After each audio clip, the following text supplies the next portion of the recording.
তিন ধরনের মানুষের কপালে সর্বদা দুঃখ লেগেই থাকে। এক, যারা কখনো কোনোদিন নিজের সাথে হওয়া অন্যায়ের প্রতিবাদ করতে পারে না। দুই, যারা অতিরিক্ত নম্র, ভদ্র এবং বিনয়ী হয়। তিন, লোকে কষ্ট পাবে ভেবে কখনো কাউকে কিছু বলতে পারে না।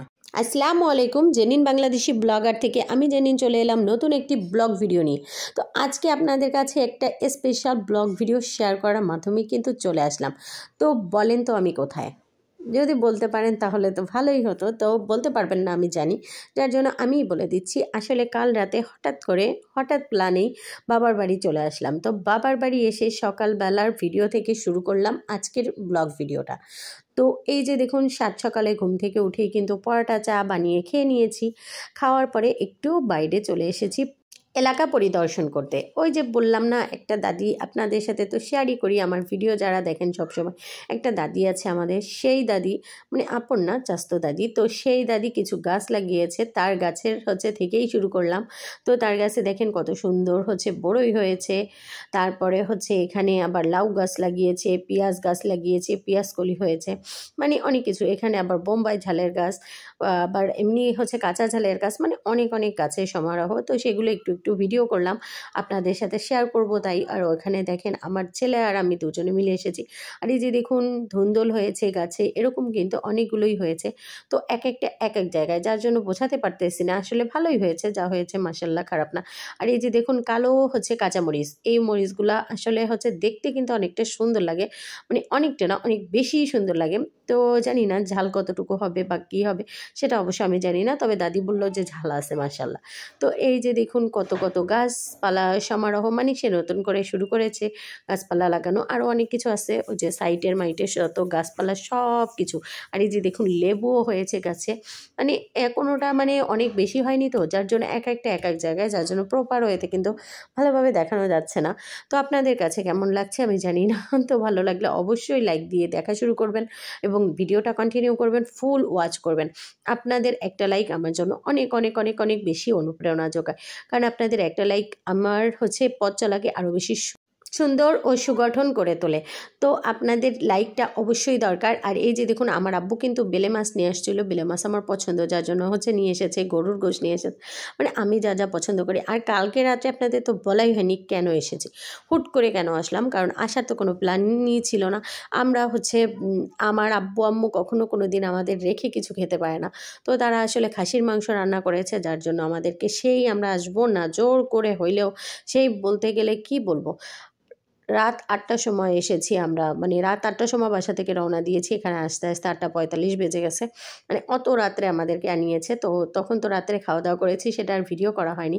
তো সেটা খাওয়াবে বলেই সেই সময় খাসির মাংস খাওয়াবে বলেই আমাদেরকে ডেকে নিয়েছে বাসা থেকে।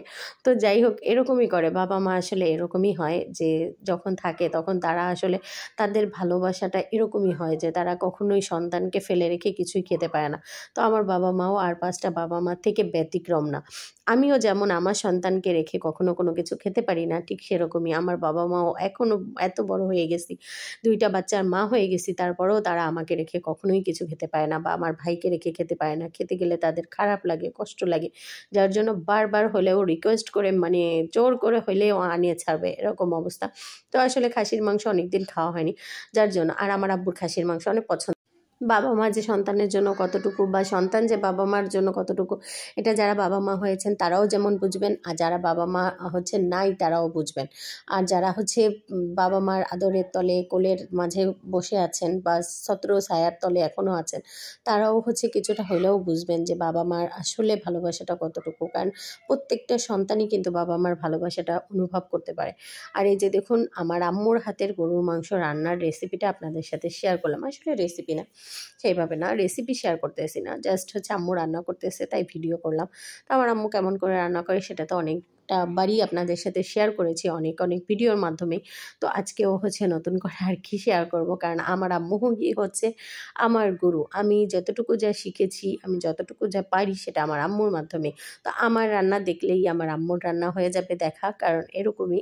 আর আমার আব্বু এখনও পর্যন্ত, আমি এত বড় হয়ে গেছি তারপরেও দেখেন, এখনও পর্যন্ত যখনই গোশ কিনবে তখন আমার জন্য কিন্তু কলিজা কিনবে, কারণ আমার গরুর কলিজা অনেক পছন্দ। কেন জানি না, আমার ছোটোবেলা থেকে কলিজা অনেক বেশি পছন্দ। আর আমার আব্বু সব সময় এই কাজটা করবে, গোশ কিনলেই সে কলিজা কিনবে আমার জন্য। তাই আপনাদের সাথে একটু উঠিয়ে দেখালাম যে এটা বাবার ভালোবাসা। আসলে সব ভালোবাসার ডেফিনেশন আসলে হয় না, যে সব ভালোবাসা বোঝানোও যায় না। তেমনই একটা ভালোবাসা হচ্ছে সন্তানের সাথে বাবা মার, এবং বাবা মার সাথে সন্তানের ভালোবাসা। তো এটা আপনারা সবাই অনুধাবন করতে পারবেন, যাদের বাবা মা আছে আর যাদের নাই, সবাই। কারণ সবার বাবা মাই কিন্তু সবাইকে সমানভাবে ভালোবাসে। সন্তানকে বাবা মার থেকে ভালো এই পৃথিবীতে কেউ বাসতে পারে না, কেউ না। তো এই যে দেখুন, এই যে ভালোবাসা, এই যে স্নেহ মায়া মমতা, দেখেন আমি কি পছন্দ করি সেটা সবসময় আমার বাবা মার মাথায় থাকে বা মনে থাকে, যে আমি এই জিনিসটা পছন্দ করি।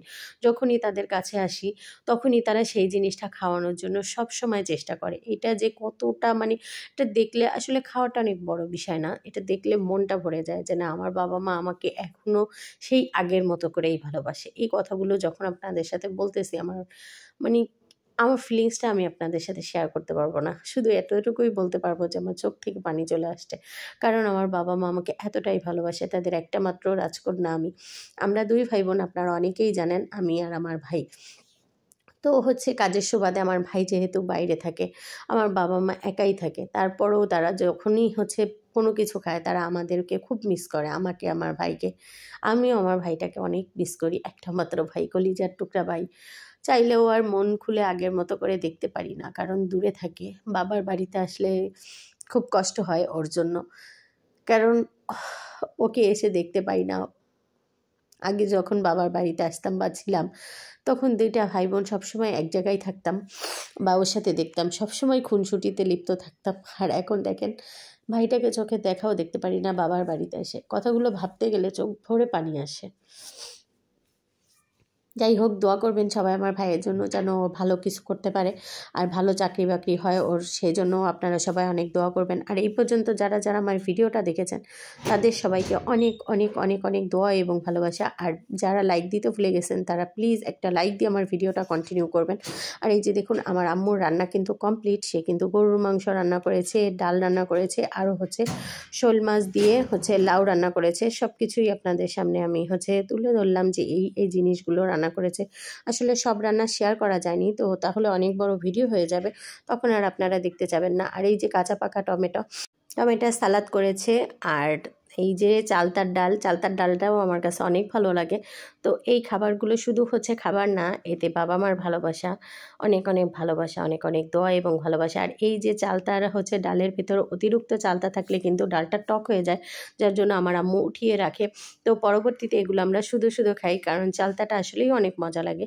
তো এই যে দেখুন, আপনাদের জন্য আমি হচ্ছে নিয়ে আসলাম শেয়ার করতে গরুর মাংসের এই যে রান্নাটা। তো আসলে আমার আম্মুর হাতের রান্না সব সময়ের জন্য অনেক মজা হয়, একদম কালাভুনা কালাভুনা চেহারা একটা লুক। আর মায়ের হাতের রান্না তো সব সময়ের জন্য অনেক বেশি ভালো আর অনেক বেশি মজার হয়। মায়ের রান্নার তুলনা তো পৃথিবীর কোনো রান্নার সাথেই হয় না, এটা তো আপনারা সবাই জানেন, সবাই বুঝবেন।